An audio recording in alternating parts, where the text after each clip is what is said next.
YCP నేత ముద్రగడ పద్మనాభంపై నిప్పులు చెరిగారు Pithapuram MLA Varma. Mudragada Padmanabham తన పేరును పద్మనాభరెడ్డిగా మార్చుకుంటే మంచిదని విమర్శనాస్త్రాలు సంధించారు. ముద్రగడ కూతురు ఆయన్ని నమ్మట్లేదని, ఇంటి వారు ఓట్లనే గెలవలేని పద్మనాభం పవన్ కళ్యాణ్ ఎలా ఓడిస్తారో చెప్పాలని చురుకులంటించారు. పవన్ విజయాన్ని ఆపడం ఎవరి తరం కాదని, రాష్ట్రంలోనే భారీ మెజార్టీతో పిఠాపురంలో గెలవబోతున్నారని గెలుపుపై విశ్వాసాన్ని వ్యక్తం చేశారు. మా ఊరికి వస్తున్నాడు, మా ఇంటికి వస్తున్నాడని చెప్పి మీరు వారం రోజులు అడావిట్ చేశారు. పవన్ కళ్యాణ్ రాలేదని కోపంతో జగన్మోహన్ రెడ్డి ఇంటికి మీరు వెళ్ళారు. జగన్మోహన్ రెడ్డి ఇంటికి మీరు వెళ్ళారు. అదే విషయం వాస్తవం మా సోదరు మీ అమ్మాయికి తెలియజేసింది.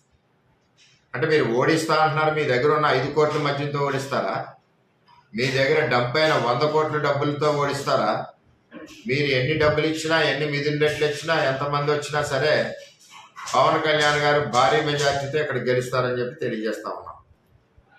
కూటమి మేనిఫెస్టో చూడగానే ఫ్యాన్ రెక్కలు ఇరిగిపోయింది. మత్స్యకారులకు పెద్ద పెట్టేశారు, బీసీలకు పెద్ద పెట్టేశారు, రైతులకు పెద్ద పెట్టేశారు, సంక్షేమానికి పెద్ద పెట్టేశారు. ఇవన్నీ చూస్తుంటే చేత దయచేసి నేను ఓడిస్తా ఓడిస్తా ఓడిస్తా అన్నది మాట మానుకోండి. ఓడించడం ఎవరి తరం కాదు. మా ఊరికి వస్తున్నాడు, మా ఇంటికి వస్తున్నాడని చెప్పి మీరు వారం రోజులు అడావిట్ చేశారు. పవన్ కళ్యాణ్ రాలేదని కోపంతో జగన్మోహన్ రెడ్డి ఇంటికి మీరు వెళ్ళారు. జగన్మోహన్ రెడ్డి ఇంటికి మీరు వెళ్ళారు. అదే విషయం